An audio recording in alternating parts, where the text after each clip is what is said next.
This evening we will continue our study in the book of Revelation.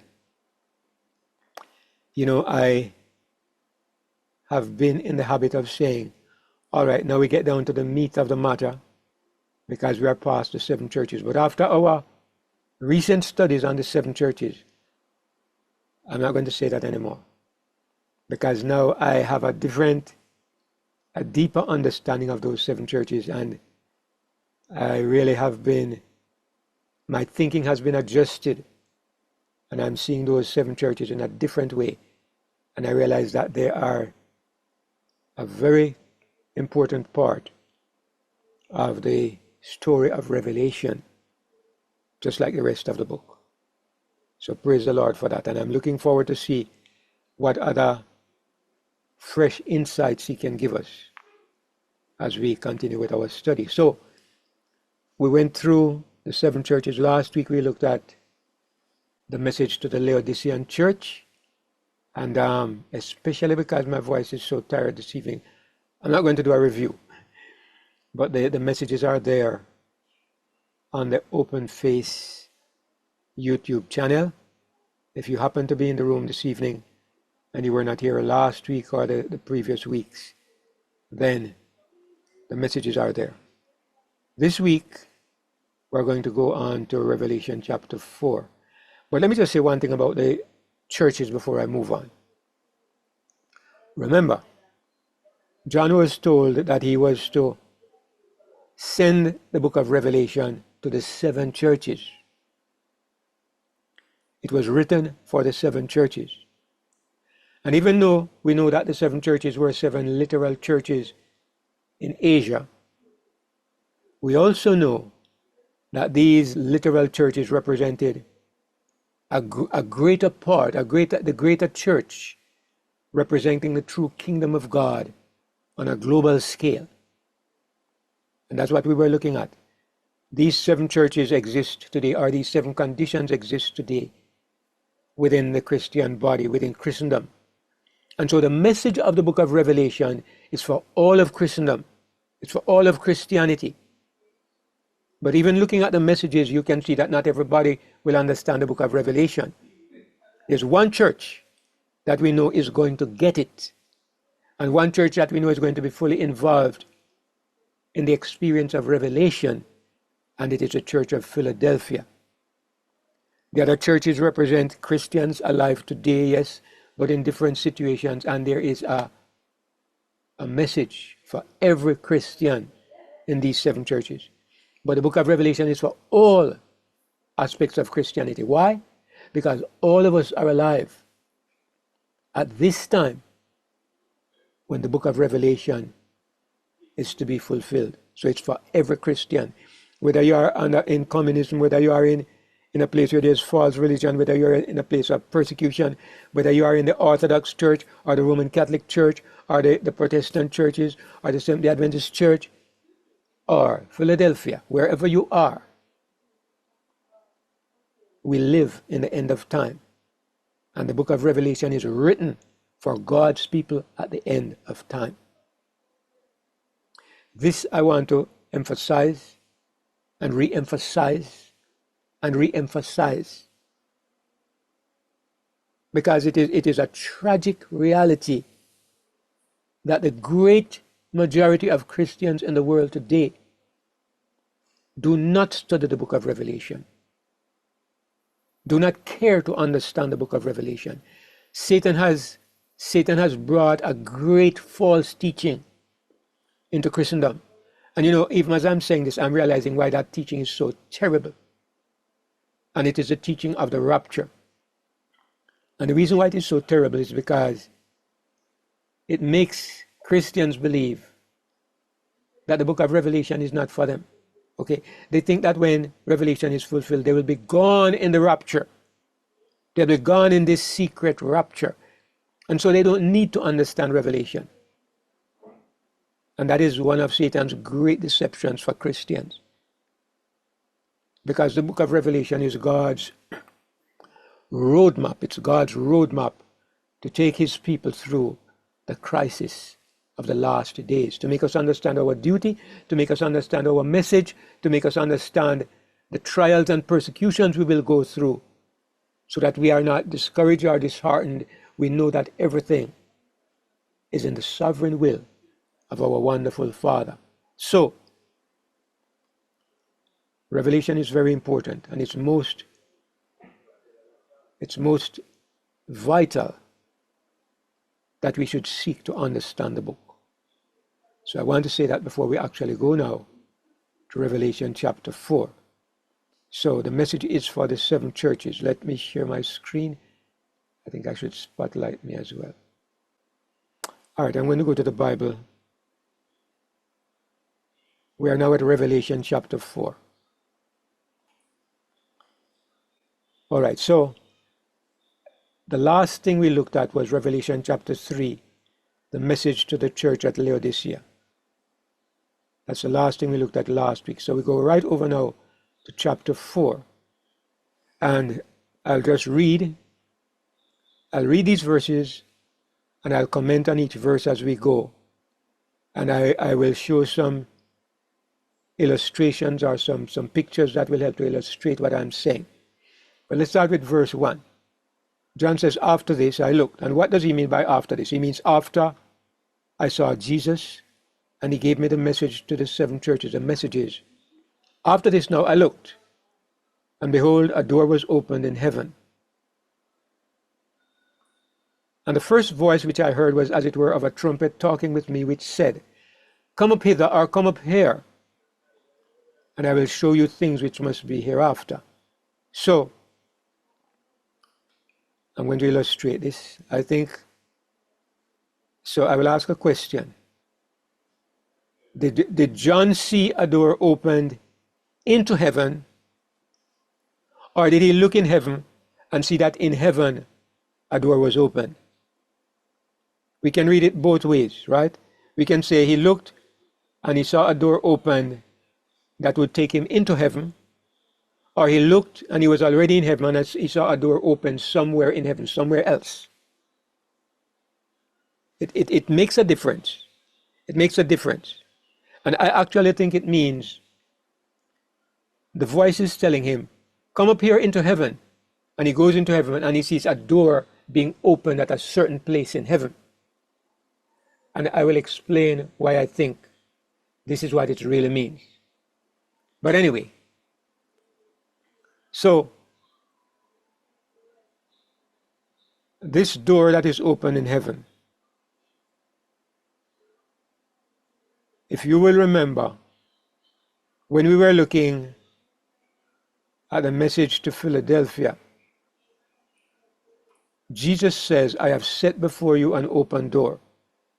I'm going to go back there very quickly and just remind us of the verse.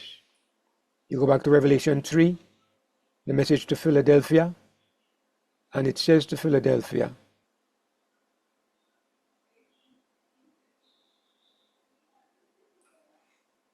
in verse 8, Revelation 3, I know thy works. Behold, I have set before thee an open door, and no man can shut it. So God says to Philadelphia, which I believe is a fellowship that I belong to, that I want to belong to, that I hope I belong to, and that I hope we all belong to. God says, I have set before you. Jesus says, I have set before you an open door. I believe that when you go over to Revelation chapter 4, this is the open door that John says he sees open in heaven. A door was opened in heaven, an open door. All right, so let's go back to the PowerPoint. A door was opened in heaven. And the first voice which I heard was as it were of a trumpet, that voice he heard in chapter 1, talking with me, which says, come up hither,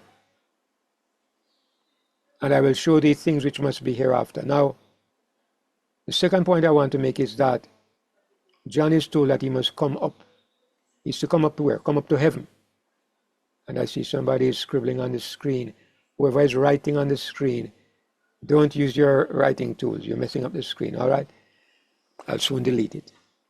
So John said, the angel says to John, come up here. So John is taken up into heaven.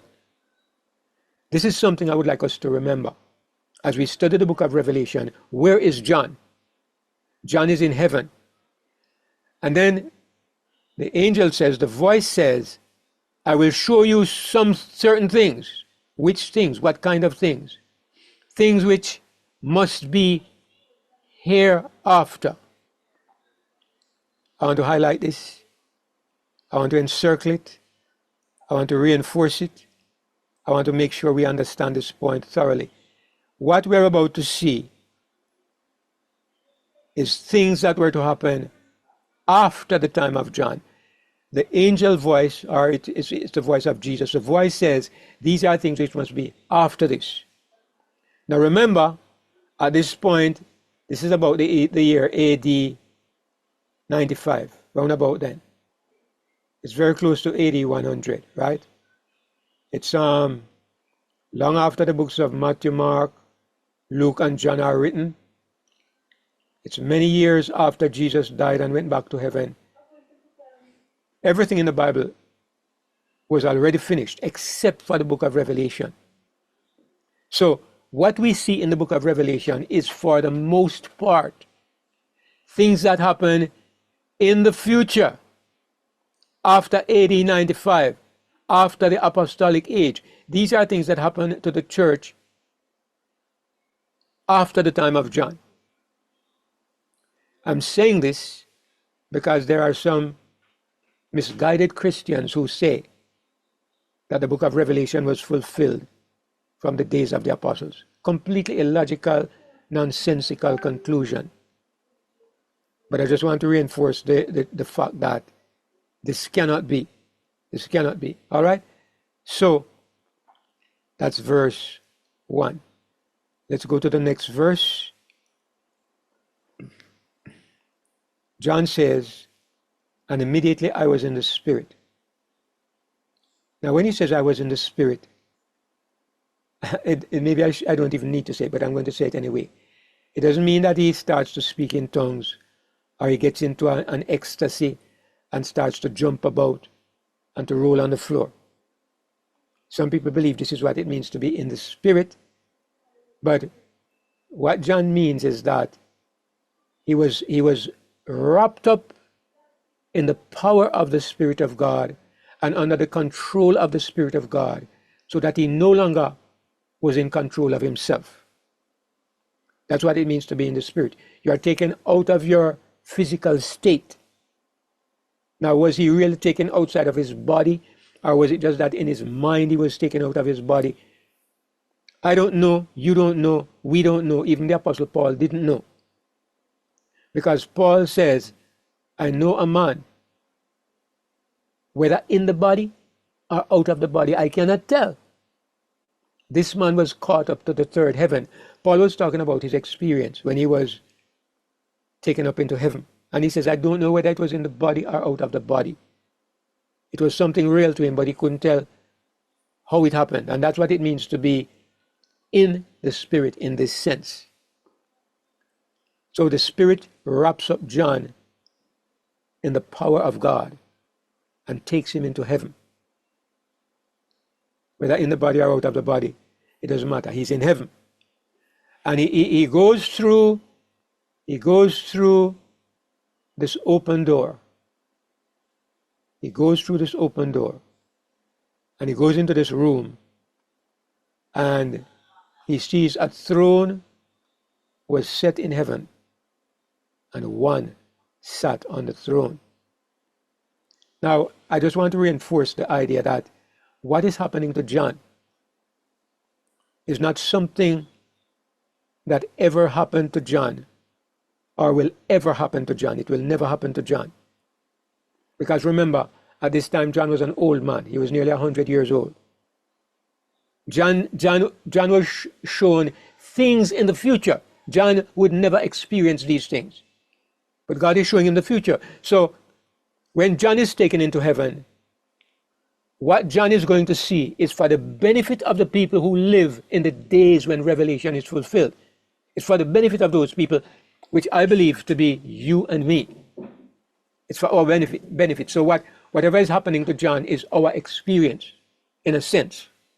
So when John says he was taken through this open door, we are taken into that open door. Why? Because we are to get an understanding of what is happening, because what is happening is affecting you and me, or it is going to affect you and me. What is happening in heaven is not our business unless it affects us. Right? God is not telling us about heaven just for entertainment. He's telling us what is happening there because it affects us. So that's why we need to go through this open door. We need to know what is happening so that we can experience the benefit that is there for us. If otherwise, studying Revelation is pointless. So what we can see already is that something is to happen in heaven in the future. Future to the time of John. Something is to happen in heaven after the days of John. And God wants us to know about it. All right, so that's one important point we get as we look at what is happening here. So, he sees a throne is set in heaven, and one sat on the throne.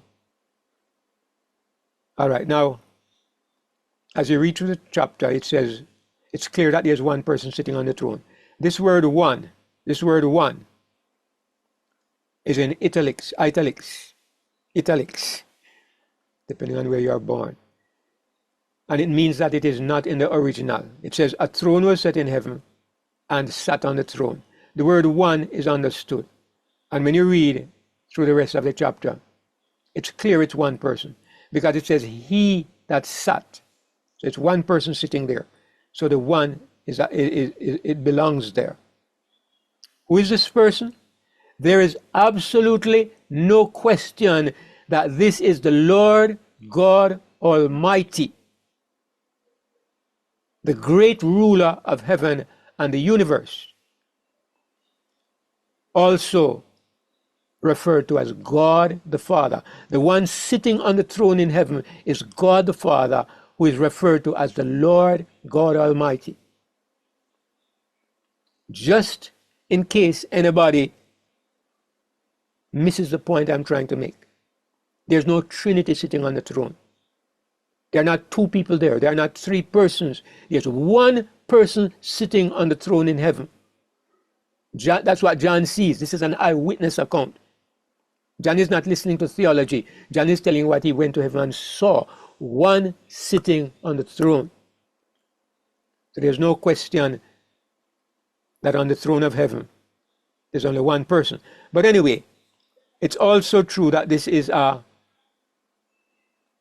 special event because it says a throne was set in heaven. In other words, what we are seeing is that this throne was not always there. This throne is now set in place, and somebody comes and sits on the throne. I'm going to show you. It might seem like I am kind of forcing this meaning, but I'm going to show you why I believe that's exactly what I'm saying is correct. I'm going to go back to the book of Daniel for just a moment, all right? Let's go back to the book of Daniel, Daniel chapter 7. What we are looking at in Revelation here, in the left panel, what we are looking at, I believe it was described in Daniel chapter 7. And we're going to spend some time looking at the comparison. But I want to look at Daniel 7 and just show you what it says. The equivalent verse. John says, a throne was set in heaven. Look at what it says in Daniel 7. I beheld till the thrones were cast down. In Revelation it says, a throne was set in heaven. Now I'm going to look at the verse in Daniel. Let me look in a different translation because it says the thrones were cast down, and it gives the idea that somebody takes up the thrones and flings them down violently. It's just a poor translation. If you look at the NASB, this is what it says. I kept looking until thrones were set up. That's what it means. Not that somebody throws down at the thrones, but that the thrones are set in place. So now it agrees with what we see in Revelation, although in Revelation it says it was a throne that was set up. All right. Why does Daniel say there are thrones? And Revelation says there was a throne. If you look a little further down in Revelation 4, it says, and round about the throne there were 24 seats. This word seats, what is the word for this word seats? Let me look at it in the Greek and I'll show you something. Where is it? Seats, seats, seats. And the Greek word is thronos. Thronos. Let's see what thronos means. Go over here in this left panel. Let me make this big so we can see it. Thronos. A stately seat or a throne. So the 24 elders are sitting on thrones also. You following what I'm saying? The 24 elders are also sitting on thrones. So God is sitting on a throne, and the 24 elders are also sitting on thrones. So it agrees with Daniel, because Daniel says, I kept looking until thrones were set up. So in Revelation, it's actually not just one throne. It's God's throne plus 24 other thrones. Now granted, these thrones are maybe not as stately and magnificent as God's throne, but it's correct that thrones were set up. There are 25 of them. God's throne plus 24 others being set up. All right? So it agrees with what is said in Daniel. Secondly, it says a throne was set in heaven, and one sat on the throne. See what it says in Daniel. Thrones were set up, and the Ancient of Days took his seat. I see you, Brother Tony. I'm coming here in just a moment. So, what do we see happening? When you look at Daniel, you get a better picture. It's like you have an empty room. And then some angels come in, and they are carrying thrones. And they put down one gigantic, magnificent throne, and then they put 24 seats around the 24 other smaller thrones. And then God comes in, and God takes a seat on his throne, and then the 24 elders take a seat on their smaller thrones. That's the picture we get. Look at Daniel, and it's very clear in the book of Daniel. In Revelation, you understand what is going on in Revelation. So John goes into heaven, and he sees these thrones put in place, and then he sees God taking a seat, just like what Daniel saw. Was it 800, 600 years before, 700 years before? All right. Go ahead, Brother Tony.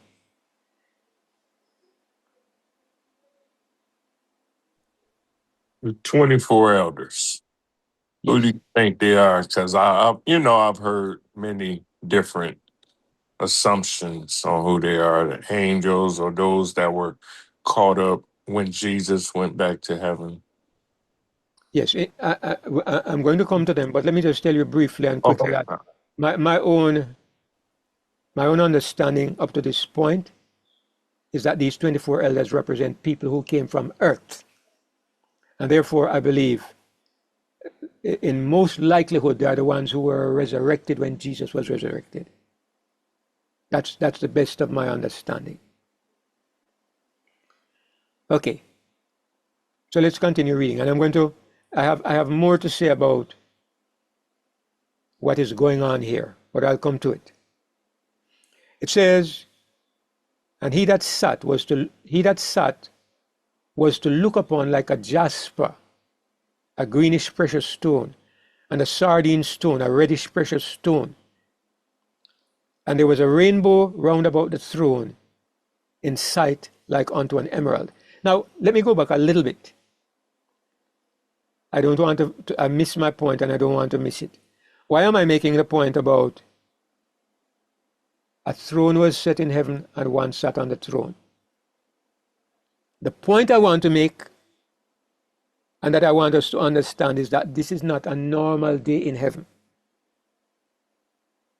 And this is not something that normally happens in this place. Because normally, in this particular place, the thrones are not there. But at this point, they bring in the thrones and they set them up. And then God comes and takes his seat. And then the 24 elders come and take their seat. The point I want to make is that whether you believe this is literal or figurative, the point is, God is trying to tell us that this is something to happen in the future, a special occasion in heaven. This is not the way heaven is every day. That's not a vision of heaven the way it is every day. Like every day, God just sits down on his throne and the 24 elders sit down there every day, just sitting down, praising or whatever they are doing. No. John is taken into heaven on a particular point in time. He's going to see something beginning in heaven at a particular time. Something is happening in heaven. And God says, come up here. I'm going to show you something that's going to happen in heaven, in this room, at a particular point in time. So that's the point I'm making. So if you went to heaven and you went into that room in the time of John, nothing was happening there. And if you went to heaven 500 years later and you went into that room, maybe you would see nothing happening there or some other activity. You had to wait until this particular time, and on this particular day, you go into this particular room. And what we're about to see now, this is what is happening in that place. That's what God wants us to understand. So, verse 4 says, and round about the throne were 24 seats, and upon the seats I saw 24 elders sitting, clothed in white raiment, and they had on their heads crowns of gold. As I said to Brother Tony, I am pretty much persuaded that these 24 elders are people from earth. When people wear crowns, it symbolizes two things. Number one, it symbolizes that they have the privileges of kings. And secondly, it suggests that they also are overcomers. The overcomers are wearing white clothing and they are wearing crowns of gold on their heads. And this signifies that they are overcomers and that they have the privileges of kings. And for this reason, and some others that I'm going to show in a moment, I believe that these are people who once lived on earth and they are now in heaven. So the question that is in our minds, and I'm going to answer it, is what occasion is this in heaven? What occasion is this? It must be something really special for God to take John into heaven and show him this event taking place sometime in the future. Now it says in verse 5, and out of the throne there proceeded lightnings and thunderings and voices. And there were 7 lamps of fire burning before the throne, which are the 7 spirits of God. Now, most of you will remember when we did that study on the 7 trumpets, that this was one of the 7 thunders, 7 thunders. This is one of the thunders. Out of the throne there was coming lightning and thunders and voices. And these thunders are speaking about the first great event which is to take place in the kingdom, relating to the kingdom in the last days, in the days of Revelation. But I wanted to just notice this image.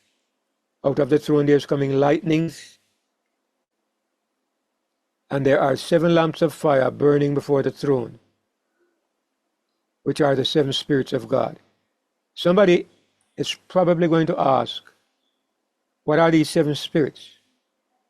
Does God have 7 spirits before the throne? But as all of us know, or we should know by now, when the Bible uses the number 7.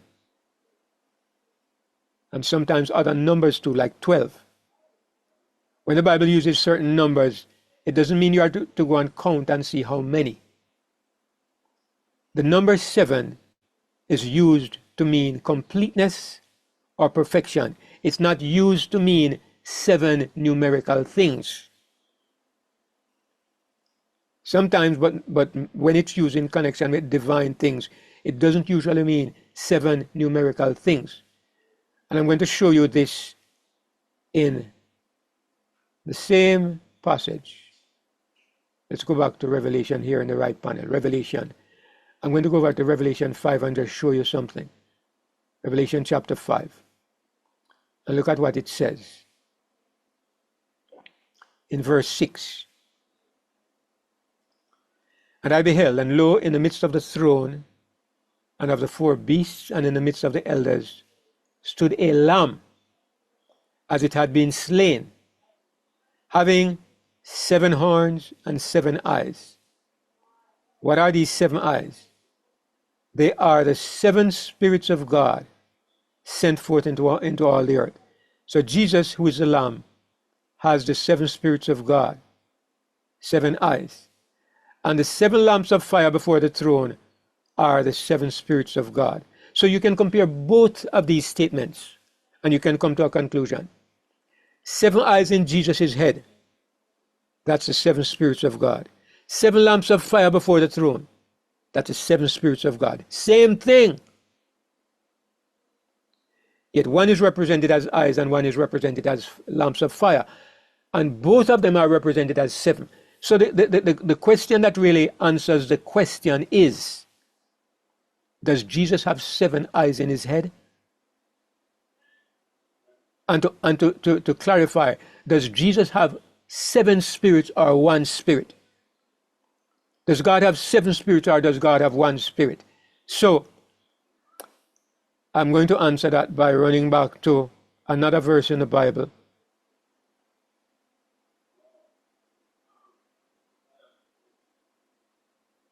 If you go to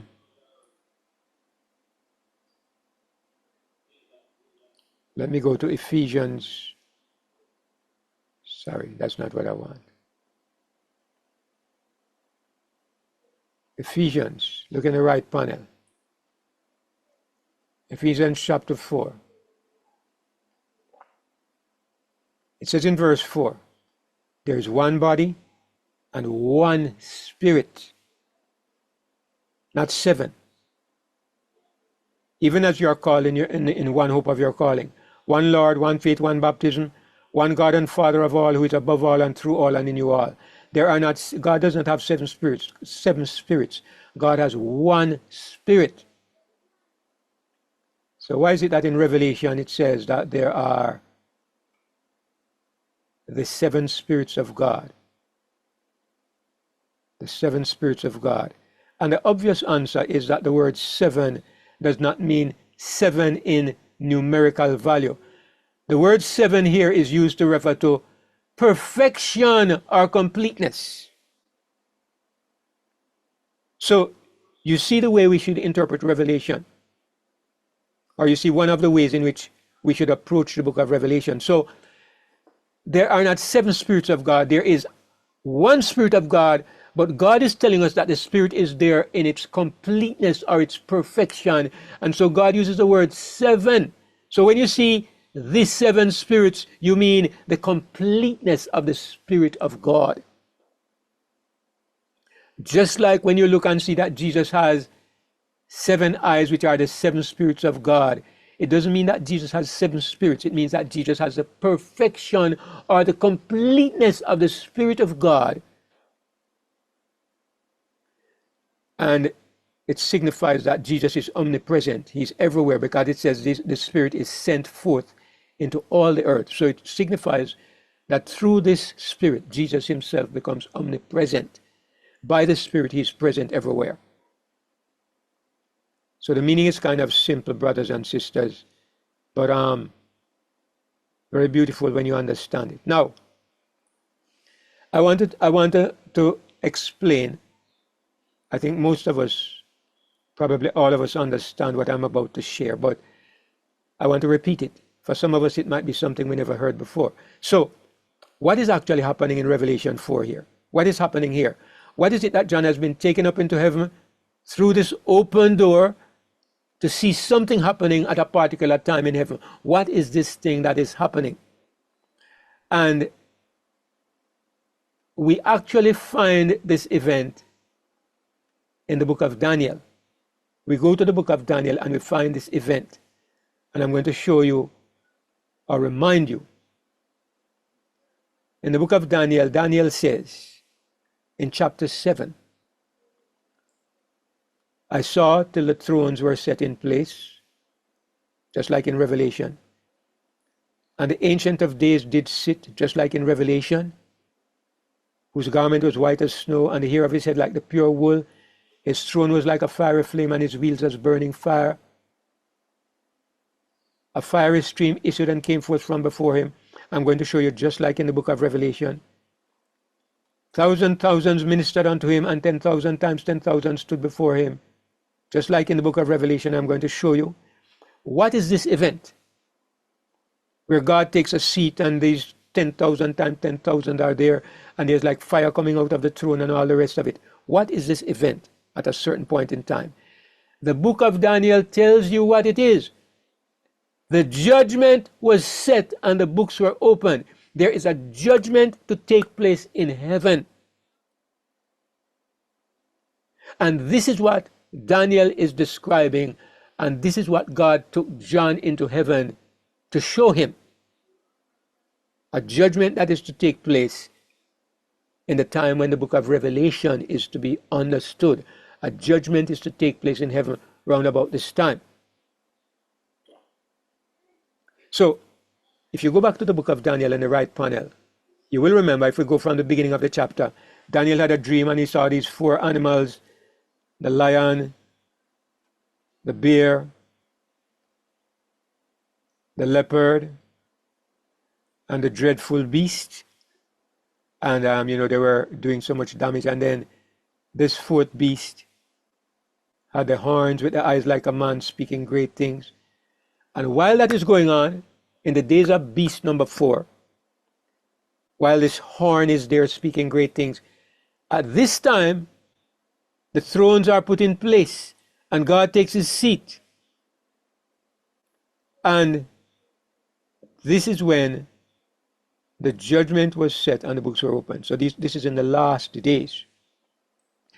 And that's exactly what we see over here in Revelation 1. That's exactly the same thing that John was taken into heaven to see. He was taken to see the judgment. So we can know that Revelation 4 is talking about the beginning of the judgment. John is taken to heaven to see the beginning of this judgment taking place in heaven. Now, when we were going through the book of Daniel, we did discuss this. And we have been through this in detail in the past. So, to be honest, I don't have the energy to do that this evening. But I'm going to show you something. I'm going to show you why we are so certain that what Daniel saw is the same thing that John saw. I'm going to show you a comparison. Look at this. So John is taken to heaven. John is in heaven. Okay?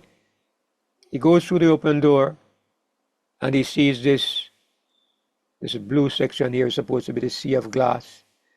And this middle section here is supposed to be the 7 lamps of fire burning before the throne. And this little green circle is supposed to be the throne, circled by an emerald. And God is supposed to be there, sitting on the throne. And then these white things streaming outward is supposed to be the streams of flashes of lightning coming out of the throne. Now, I don't believe that this lightning should be up in the sky like that, up in the air. I believe the lightning is coming out of the throne like a river flowing from the throne. And I'm going to show you why I believe this. I think this drawing is a little inaccurate in that regard. The lightning is supposed to be coming from the bottom of the throne and flashing out towards where you see this these lamps of fire. Anyway, Around the throne, out here, you see thousands and thousands and even millions of angels. All right? So, this is what John saw. Now, I want to compare this to what Daniel saw in Daniel chapter 7. So we have both Daniel 7 and Revelation 4, and also part of 5 on the screen. Let's look at the comparison. In Daniel 7, it says thrones were cast down, our thrones were set in place. In Revelation 4 and 5, it says a throne was set in heaven. But as I pointed out, it was actually 25 thrones, right? Throne of God plus 25 other thrones for the 24 elders, 24 other thrones. So it's the same thing. Second thing is that God came and took a seat in Daniel 7. He does the same thing in Revelation 4. Same thing. Both John and Daniel are seeing the same scenery. Third thing, in Daniel it says a fiery stream is coming from the throne, a stream of fire. In Revelation it says that out of the throne there was proceeding lightning. That's why I showed you. The picture I showed you had the lightning coming out of the top of the throne, or from the sides. But I believe it was to come from the bottom because that's where a river or a stream would run. So as I've explained sometime in the past, what is this fiery stream? It's the same thing. If you saw a stream of electric sparks, last time I used the illustration, if you have ever seen somebody in a welding shop or somebody using a grinder to grind a piece of iron, you see a stream of sparks shooting off it like a river, almost like a solid thing as these sparks go shooting out. This is what I understand. From out of the throne of God, there's coming like a stream of fire. It's like electricity. When John saw it, John said it looked like lightning. When Daniel saw it, he said it looked like a stream of fire. Very, very simple. Same thing described by two different people. The fourth point is that in Daniel 7, it says that the books were opened. In Revelation, we have not come to it yet, but you're going to see that a book is open, but a book is open with 7 sections. You could say it's a 7-part book, or a book, a 7-fold book, a book which has perfect information. It's the book of the 7 seals. So it's the same thing. Books are open, the book of 7 seals, same thing. Then the fifth point is that it says in Daniel that 10,000 times 10,000 and thousands of thousands were standing before God. Now, the first time I read this, and if you read it also for the first time, you might think that these are millions of people standing before God to be judged, because this is the judgment after all. But when you go to the book of Revelation, you find out, no, it's not people who are standing there to be judged. Revelation tells you that there are 10,000 times 10,000 and thousands of angels. Not people who are being judged, but angels who are standing around the throne.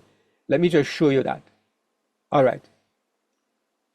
If you look at Daniel in the right panel, it says, thousands ministered unto him, and 10,000 times 10,000 stood before him. And you think they are standing there to be judged, because the next statement says the judgment was set and the books were opened. But these thousands and 10,000 times 10,000, they are not there to be judged. They are angels. They are there to watch the judgment. Now, just to show you that this is not speculation, go to Revelation. Revelation is in the left panel. All right. I want to go to chapter 5. Chapter 4 continues to chapter 5, and I wanted to look at what it says here. John says in verse 11, and I beheld and I heard the voice of many angels round about the throne and the beasts and the elders. Now look at what he says. And the number of them was 10,000 times 10,000 and thousands of thousands. Many angels, 10,000 times 10,000 and thousands of thousands. Same exact thing that Daniel says. 10,000 times 10,000. There you see 10,000 times 10,000. Thousands of thousands. Same thing. So the point I'm making is that John is taken into heaven to see the judgment, a judgment taking place in heaven. That is what Daniel saw. And now it's time for us to go into details into this judgment. Daniel was not given any details. He just says the judgment was set and the books were opened. And he tells you a little bit more. And maybe next week we'll look at that a little bit more. I want to remind us of what we looked at when we were doing Daniel 7. But we'll do that next week because really, we don't have enough time today. Neither enough energy on my part. So, but what we can see clearly is that both Daniel and John are talking about the same thing. There is a judgment that takes place in heaven in the last days when the beast is carrying on his attacks and his assaults and his blasphemous words. There's a judgment that takes place in heaven in the days when Revelation is being opened and when it is being experienced. And that is what John is taken into heaven to see, this judgment. All right. So let's go back now to Revelation chapter 4. So we see that this is really the judgment. John is taken into heaven to see the judgment. It says in verse 6, and before the throne there was a sea of glass like unto crystal. And in the midst of the throne, and round about the throne, there were 4 beasts full of eyes before and behind. Now from now on, I'm not going to say beasts, I'm going to say living creatures. Let me see. The NASB says living creatures. And that is a better translation. And I'll tell you why. Let me go back and show you something. All right, let me get Revelation on the right-hand side as well. Let me get Revelation back on the right panel. I want to show you a little something. All right, there were 4 beasts, it says. Now in the right panel, I want to go to Revelation 13. Because I'm going to show you, you know that in Revelation 13 it talks about, I saw a beast. Right? I saw a beast rise up out of the sea. That's the bad one, that's the evil beast. This one that it talks about in Revelation 4 is one of the living creatures before the throne. Now, let me see, I hope I can bring up the Greek here.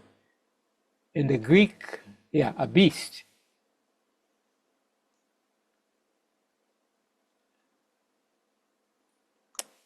It's from the Greek word therion. Therion. It's from G2342. Therion. It means a dangerous animal. So the beast in Revelation 13 is a dangerous animal. It's from the word therion. All right? Okay. So let's settle that. That's the one in chapter 13, the beast that comes out of the sea. What about this beast in heaven that is translated as beast? Let me see what this word is. It's a different word. It's from 22:26. It's from zone. And it means a living thing. That can be an animal, but it doesn't mean, it's not a therion, it's not a dangerous wild beast, it just means a living thing. So it's 2 different things altogether, but because the King James Version translates both of them as beasts, it's kind of confusing. And that is why I am going to refer to these 4 beings around the throne as 4 living creatures, all right? I'm not going to translate it as beasts. Beast I reserved for those dangerous, evil animals, like in chapter 13. All right, so round about the throne there were 4 living creatures, and they were full of eyes before and behind. Now, you know what? I think I'm going to stop at about verse 4. I know we're not fully completed our 1 hour. But to say what I want to say about these living creatures and to explain them properly, I need time, maybe another half an hour. And I'll tell you the truth, brothers and sisters. This is one evening I'm going to ask for mercy, because I am really vocally exhausted. I was going at the chapel today, I was very animated. And like I said, I went about an hour, I went over an hour and almost lost my voice. So I'm going to ask for leave and take an early evening this evening. I don't want to talk too much anymore. If there are any questions, I will answer, but I'm going to save the rest of it for next week. All right, and I know I have a very understanding set of brothers and sisters, and they will bear with me from that perspective. So let me ask if there are any questions before we actually bring the meeting to a close. Anybody? Questions, comments, thoughts? I wonder if John made the connection of what he saw with what he knew about the book of Daniel. I mean, I know we won't know that until it's a very we meet him, but it's a very interesting question, Sister Suzanne. And as you said, we may never know. I somehow, knowing the way spiritual people are, I bet you he asked himself the questions, because I know the way my mind works. And I believe John was equally, if not more, spiritually focused. But I know that for me, being familiar with the Bible, that's what would come to my mind. How do my prophecies compare with what I read in the book of Daniel? Because once you know that it is something that comes from God, you know there's a message there, and you want to understand.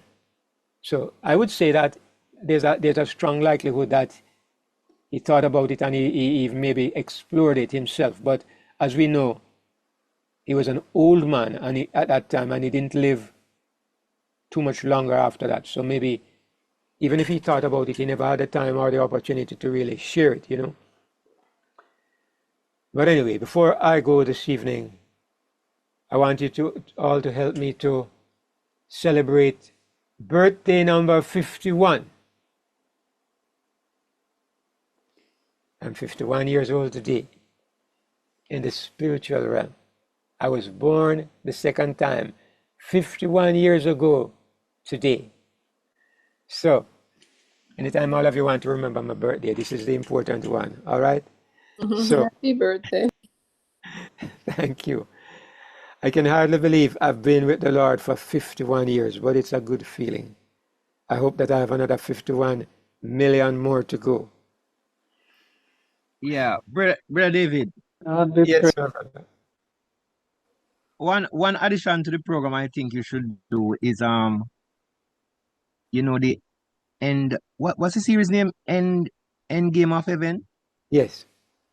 Yeah, those songs. I think you should play them either at the beginning of this program right now or at the end. I think it's really worth it. Thank you, brother Chris. You know something? I had it in mind, you know. Yeah, that means it must go. Yes, man. Yeah. Yeah. I had So it in mind, but my head yeah. not so good. So thank you for the reminder. So from here All on, right. Yes, I'm going to yes. follow that principle. Yeah. All right. Sister Lorena, go ahead. You have to unmute, Sister Lorena. I don't know if you got knocked off because I saw your hand go down. I feel bad because you're tired, but I do have a question. It's not related to what you're saying, but I just want to understand Genesis 6:6, where it said that God repenteth. And I know God doesn't make mistakes for him to change his mind like that or be sorry that he did something. So if you could shed some light on that for me. Okay, I am tired, but when it comes to questions, I always find a little bit of extra energy. The Lord. So, the terminology of the Old Testament causes a lot of challenges. I'll give you an example of something that is similar to what you just asked. The Bible says that God hardened Pharaoh's heart, Mm-hmm. and he didn't. Right. The Bible says that God met Moses and tried to kill him, and he didn't. The Bible says that God loved Jacob and hated Esau, and he didn't. So there are quite a few statements like this, especially in the Old Testament. So how do we explain them? And it doesn't have to do with the statement. It has to do with how things are expressed in the Old Testament, especially.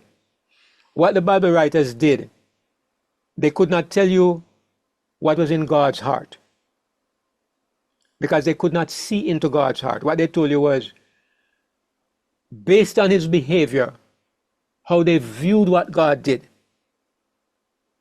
So, for example, if I see you pouring some dirty water over the fence in your neighbor's yard, I see the action and I could say, Sister Lorena is defacing her neighbor's property. What I don't know is that your neighbor asked you if you could pour some fertilizer on his flowers, and I see you pouring some water with some fertilizer on the flowers. What I'm looking at is the action, and I'm putting a motive on you based on the action. So I'm going to say, Sister Lorena does not like her neighbor. So I am reporting what I see, not what I know. Now, in the Old Testament, a lot of the time, the statements that are made, even when they are statements made by God, he's saying what people can see, not what things really are. He's saying what people can see. For example, when he says, I love Jacob, but I hated Esau. If you look at how God treated Jacob, you would know that God loved Jacob. And if you look at how God treated Esau, you'd say God hated Esau, because the favor that God showed to Jacob, it was not evident in Esau's life. So God was speaking based on how things appeared, not on what was in his heart. When it says that God met Moses and tried to kill him, I always say if God had tried to kill Moses, he would not have failed. But an angel appears to Moses and he takes a menacing position. So it looks like he wants to kill him. But God is actually bringing home to Moses' mind that he should circumcise his sons. So the wife circumcises them and the angel goes away. But the writer says God tried to kill Moses because he's looking at what he sees. So in the same way, God turns around and he destroys the people that he has made. If you look at it with human eyes, all you can say is God was sorry for what he did, and he decided to wipe them out. So it's a human expression based on what happens. It's not telling you about God's heart and what is going on in God's heart. Those kinds of information nobody knows until later on. Now we begin to have a better understanding because we know Jesus. But they are just simply saying what they see, not what God, not what is really there. So that's how those statements should be understood.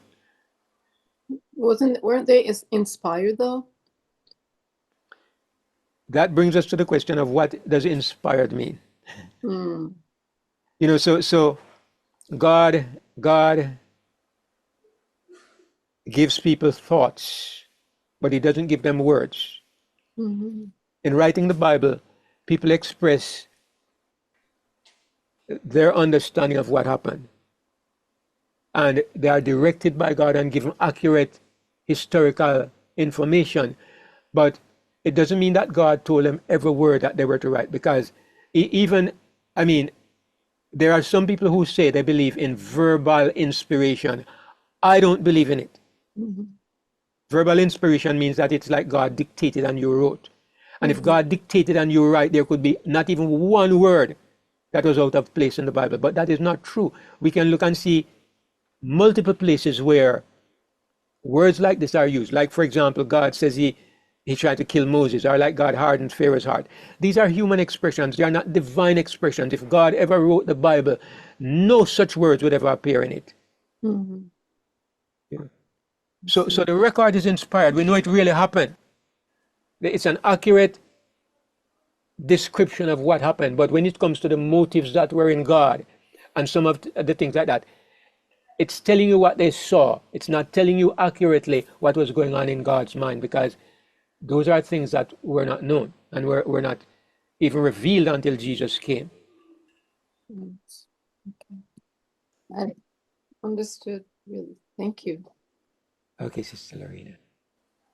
All right, well, we're going to, Brother David, yes, go ahead, Brother Ian. I did a calculation on that number of angels, and it's 100 trillion. There's somebody like you to do that. Wow, that's quite a number. Yeah. No wonder every one of us can get one or two angels. All right, let's. It's all like you could get a legion if you want. Yes, definitely.